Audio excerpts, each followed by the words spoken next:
Enter a number and check whether it is palindrome number और not. ठीक है, तो आज हम लोग देखने वाले हैं कि पैलिंड्रोम नंबर क्या होता है। देखो यहाँ पे लॉजिक लिखा है, a number equal to its reverse. मतलब क्या है पैलिंड्रोम नंबर?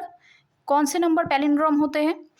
जो नंबर उसको रिवर्स से सेम होता है, इक्वल होता है। जैसे कि अगर मैं एग्जाम्पल एक ले लूँ तो 121, इसको रिवर्स करने से, इस नंबर को रिवर्स करने से क्या आता है? पहले ये 1, उसके बाद 2, उसके बाद फिर से ये वाला 1। ठीक है, तो रिवर्स करने के बाद हम लोगों ने देखा कि ये नंबर सेम आया, तो दोनों नंबर इक्वल है। इसका मतलब ये दोनों नंबर क्या है, सॉरी ये नंबर क्या है, ये नंबर पैलिंड्रोम है।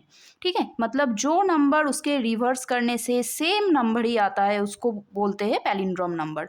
और भी कई सारे एग्जाम्पल्स होते हैं, जैसे कि 1331, इसको रिवर्स करो तो 1 3, उसके बाद फिर से 3, उसके बाद 1, तो रिवर्स करने से ये दोनों नंबर भी सेम आया। That means 1331 is a palindrome number.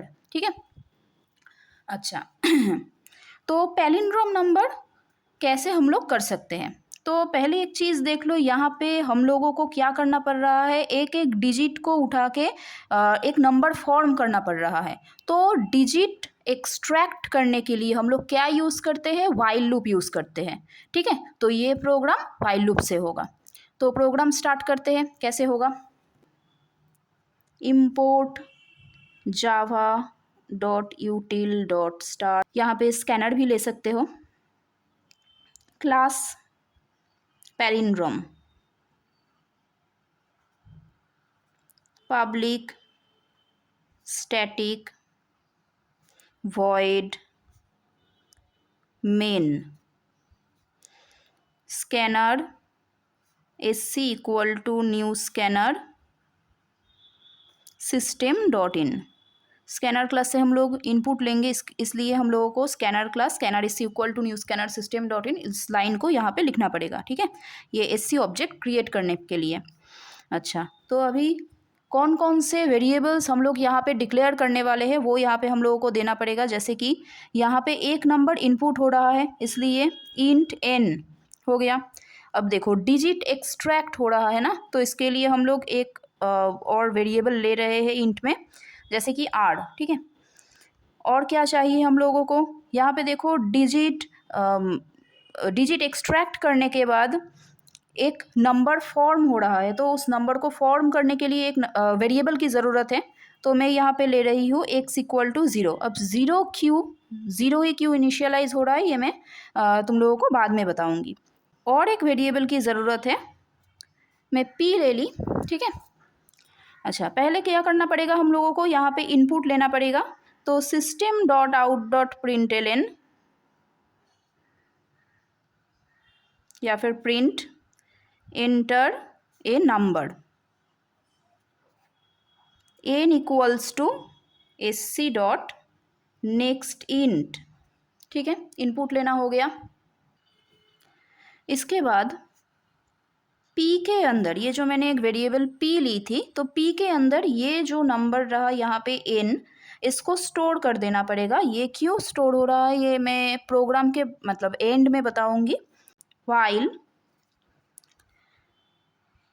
p is greater than 0।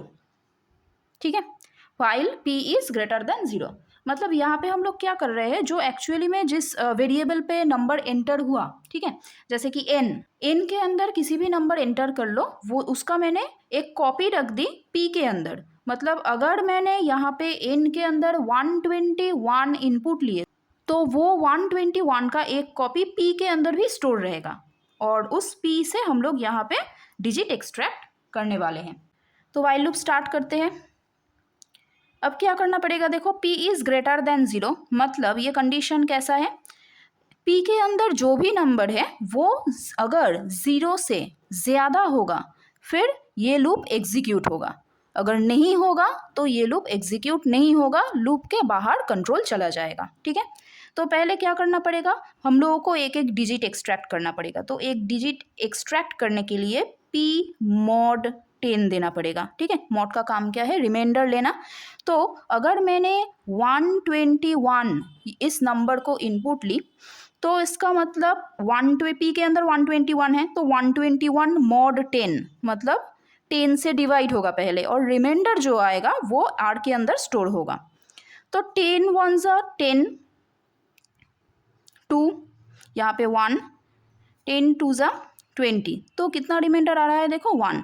इसका मतलब क्या है, 10 से किसी भी नंबर को डिवाइड करोगे तो उसका रिमाइंडर, उसका जो नंबर का जो लास्ट डिजिट होगा वो स्टोर होगा। इसका मतलब आर के अंदर कौन सा नंबर स्टोर हो रहा है, 1, जो इस नंबर का 121 का लास्ट डिजिट है। तो ये आ रहा है आर के अंदर। तो अब हम लोगों को क्या करना पड़ेगा, s equal to S into 10 plus R. मैं एक वीडियो ऑलरेडी मेरे चैनल पे डाल चुकी हूँ जहाँ पे एक नंबर को रिवर्स कैसे करते हैं उस प्रोग्राम को मैंने बताई थी। तो यहाँ पे क्या हो रहा है, यहाँ पे सिंपली रिवर्स हो रहा है। कैसे रिवर्स हो रहा है मैं फिर से एक बार समझा देती हूँ। देखो S equal to S into 10, अब यहाँ पे आ रहा है एस का काम, ठीक है, एस इंटू 10 प्लस आर। तो ध्यान से देखो क्या होता है, S equal to S into 10, तो एस का वैल्यू पहले क्या था, 0 था, यहाँ पे मैंने 0 ली थी, इनिशियलाइज की थी।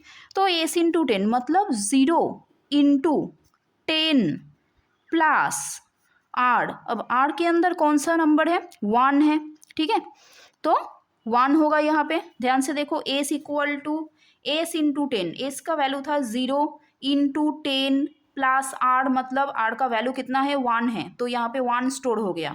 तो 0 इंटू 10 कितना होता है, 0, 0 प्लस 1 होता है 1, जो कहाँ पे स्टोर हो रहा है, एस के अंदर स्टोर हो रहा है। मतलब अभी पहली बार जब वाइल लूप एग्जीक्यूट किया तब एस का वैल्यू कितना आ गया, 1 आ गया, एस के अंदर 1 स्टोर हो रहा है, ठीक है। अच्छा अब क्या होगा देखो, p equal to p by 10, तो p बाई 10 करने से क्या होगा, p के अंदर कितना नंबर था, 121 था, तो 121 डिवाइडेड बाई 10, और डिवीजन करने से क्या आता है, कोशिएंट आता है। p मतलब 121 बाई 10, तो बाई 10 करने से इसका कोशिएंट क्या आया, कितना आया, 12 आया। इसलिए अभी p के अंदर कितना नंबर स्टोर होगा, p बाई 10 करने से 12 स्टोर होगा। मतलब p के अंदर जो 121 पहले था वो अब नहीं रहा, ठीक है, मतलब 12 स्टोर हो गया, ठीक है। अब देखो फिर से ये लूप एग्जीक्यूट कर रहा है, मतलब p इज ग्रेटर देन 0, ठीक है। तो अब p के अंदर कौन सा नंबर है, 12 है, तो 12 इज ग्रेटर देन 0, ये कंडीशन चेक होगा अभी। तो 12 ग्रेटर देन 0 ये भी ट्रू है। अच्छा तो ये लूप फिर से एग्जीक्यूट होगा, p mod 10 मतलब अभी 12 mod 10 है ना, तो 10 1s are 10, रिमाइंडर कितना आया, 2। तो अब ध्यान से देखो ये 2 जो है ये 12 का लास्ट डिजिट है, ठीक है, जो कहाँ पे स्टोर हो रहा है, आर के अंदर। तो आर इक्वल टू 2, ये सेकेंड टाइम ये लूप एग्जीक्यूट हो रहा है, ठीक है। तो अभी आर के अंदर कितना नंबर है, 2 है।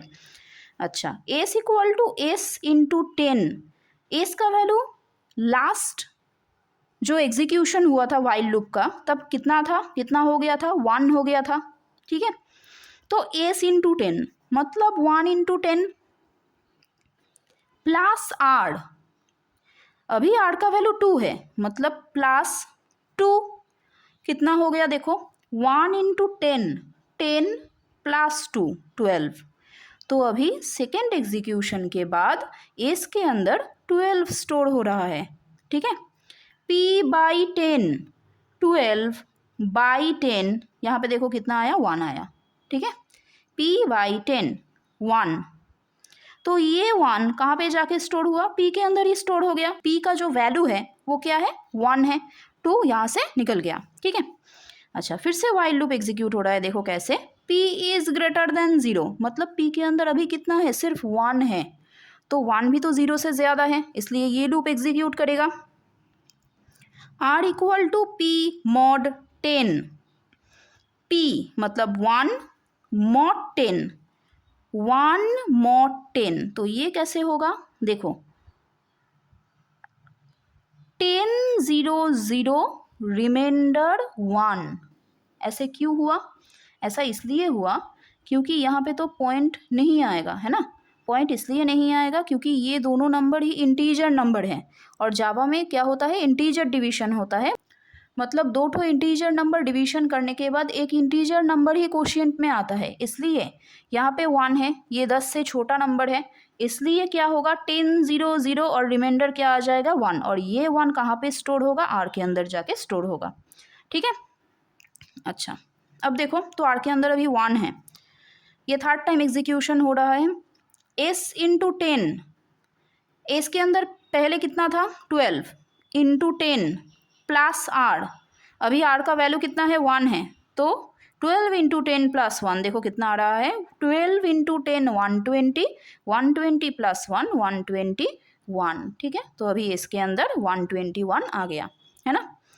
अच्छा अब देखो p बाई 10, तो यहाँ पे देखो p के अंदर पहले था 1 बाई 10 मतलब कोशिएंट आएगा, अभी कोशिएंट कितना रहा 0 रहा, मतलब p के अंदर अभी 1 यहाँ से निकल गया और यहाँ पे कितना स्टोर हो गया 0 स्टोर हो गया। तो ये लूप जब यहाँ पे फिर से जाएगा चेकिंग करने के लिए तो p इज़ ग्रेटर देन 0, मतलब p के अंदर 0 स्टोर है, तो 0 ग्रेटर देन 0 तो फॉल्स है ना, तो क्या होगा लूप एग्जीक्यूशन नहीं होगा क्योंकि ये कंडीशन फॉल्स हो गया है।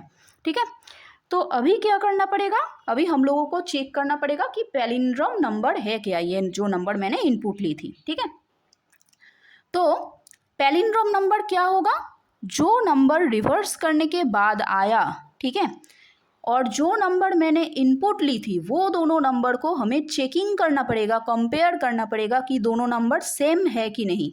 ठीक है, तो क्या लेना पड़ेगा हम लोगों को यहाँ पे, इफ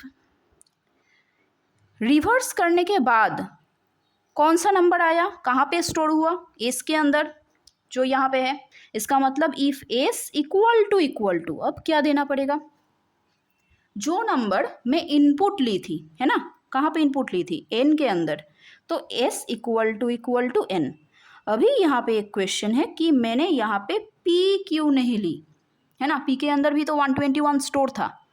अच्छा p इसलिए नहीं ली मैंने यहाँ पे क्योंकि ये लूप एग्जीक्यूशन हो जाने के बाद जब ख़त्म हो रहा है लूप, ठीक है, तब देखो p का वैल्यू एक टाइम पर 0 हो गया था, जिसके वजह से अगर मैं यहाँ पे p से चेकिंग दे देती, ठीक है, तो क्या होता, ये हर टाइम फॉल्स हो जाता क्योंकि s का वैल्यू p से तो मैच नहीं होता है ना, क्योंकि p का वैल्यू तो 0 हो गया, और इसके वजह से ही मैं एक दूसरा वेरिएबल p यहाँ पे ली थी, जिसके अंदर मैं जो इनपुट ली थी जो नंबर वो p के अंदर कॉपी कर दी या फिर स्टोर कर दी।